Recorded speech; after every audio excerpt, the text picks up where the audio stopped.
I'm still standing taller than ever been. Sean Diddy Combs, one of the most influential figures in the music and entertainment industry, has reportedly been linked to a potential early release from jail.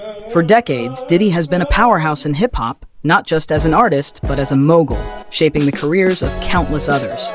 Now, with talks of his possible release, people are asking what this could mean for his legacy and future. Will he bounce back into the spotlight and continue dominating the industry? Or will this situation shift the public's perception of him permanently? These questions highlight how Diddy's journey mirrors a larger narrative about fame, redemption, and resilience. Whatever happens next, it's clear that Diddy's influence on music and culture remains undeniable. Fans eagerly await updates, wondering what his next chapter will hold if he's released.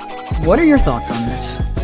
Could his return mark a new era, or will this situation be a defining moment in his career? What exactly is Diddy being charged with? They recovered surveillance videos, they recovered cell phones, they recovered computers, electronic devices, as well as guns, and of course the baby oil, and all of this. I've been waiting for baby oil to go back in stock. The violation I have experienced during the assault has had lasting effects on my body, causing ongoing health problems and complications.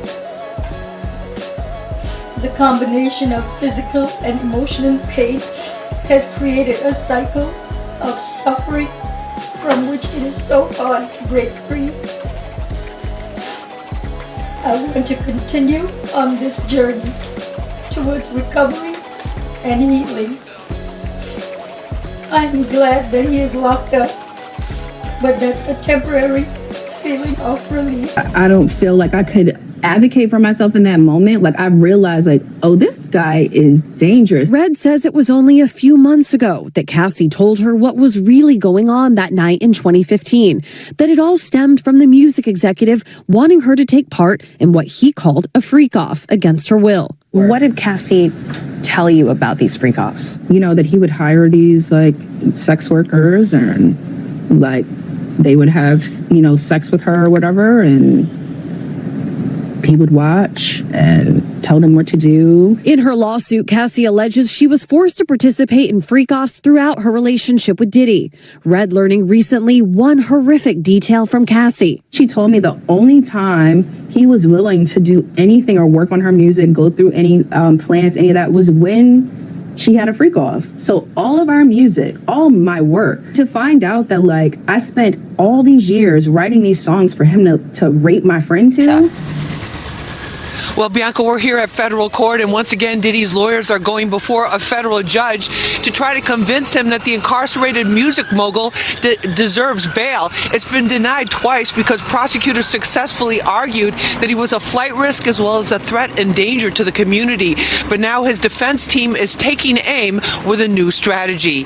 Sean Diddy Combs has been behind bars at the Metropolitan Detention Center for just over 2 months now.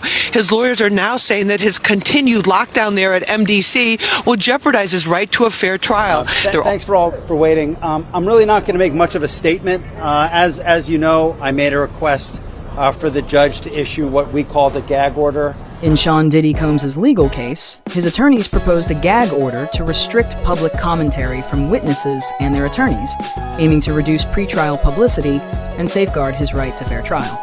However, the judge denied the motion, prioritizing free speech and the public's right to transparency.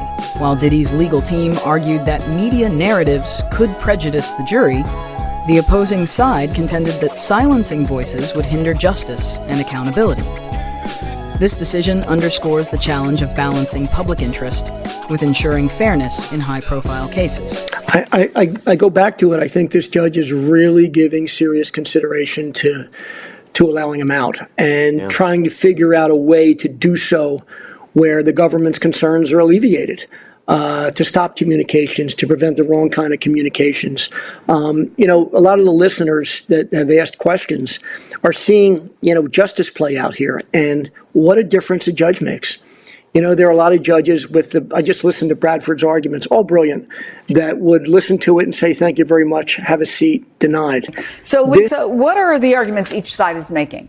I think Sean Combs' lawyers are returning to some of the same arguments that they've made before in prior applications for bond, that he is not a danger, that keeping him in the Metropolitan Detention Center in Brooklyn, which is a notorious facility rife with civil rights violations, is itself problematic for him, given his public profile, and that there are other ways to secure him and ensure that the public and that the community is safe other than keeping him in MDC, which is including keeping him in home detention 24 hours a day, limiting his contact with the outside world, etc. Sean Diddy Combs' legal team has submitted another request for his release on bail while awaiting trial on serious charges. A judge is expected to rule on the request soon, leaving many to wonder if Diddy could be heading home temporarily. If bail is granted, the length of his release would depend on the conditions set by the court and the timeline leading up to his trial, scheduled for May 2025. However, previous bail requests have been denied due to concerns about potential risks and interference with the judicial process. Anna Gasteyer is opening up about a memorable experience she had during her time at Saturday Night Live, which involved Sean Diddy Combs. During a November 20th appearance on the podcast Las Culturistas with Matt Rogers and Bowen Yang, the SNL alum recalls her experience with the rap mogul, who appeared on the show in 1998 as a musical guest promoting his song Come With Me. When P. Diddy came, we're getting into it. Yeah. I gotta find this tape because I have it. He, of course, like shut down the whole building. Like, you know, SNL, it's like you can tell like the 5 in the 6 years that I was there when they would be like, so-and-so's in the building. Everybody stay in your dressing rooms. You know, and you're like, which is applicable if you're a presidential candidate. Sure. But apart from that, really, it's my house. And they did it for P. Diddy? For P. Diddy, he demanded a totally closed set. Oh, no. I was at this party.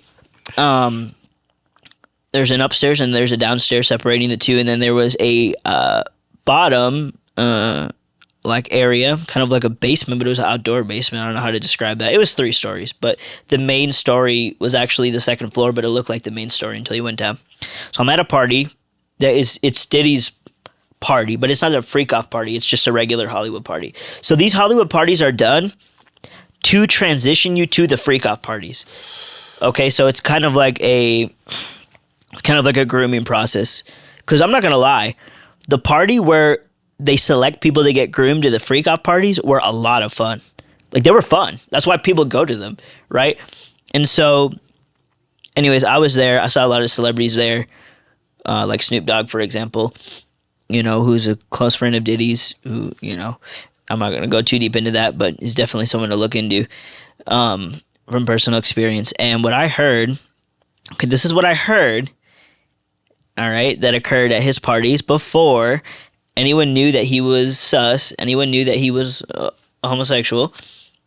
I heard that when someone walked into the door, okay, this is the exact words that I heard, someone walked into the door and they saw Diddy naked in bed with 3 other men. So I heard that this was a thing. People would walk in, security guard wasn't guarding the door correctly, and they saw Diddy in bed naked with 3 other men. Okay, so he's been doing this. I mean, obviously he's been doing this. He just got caught now. What are your thoughts? Has Diddy been hosting these parties for years now? Do you think there's more to the story?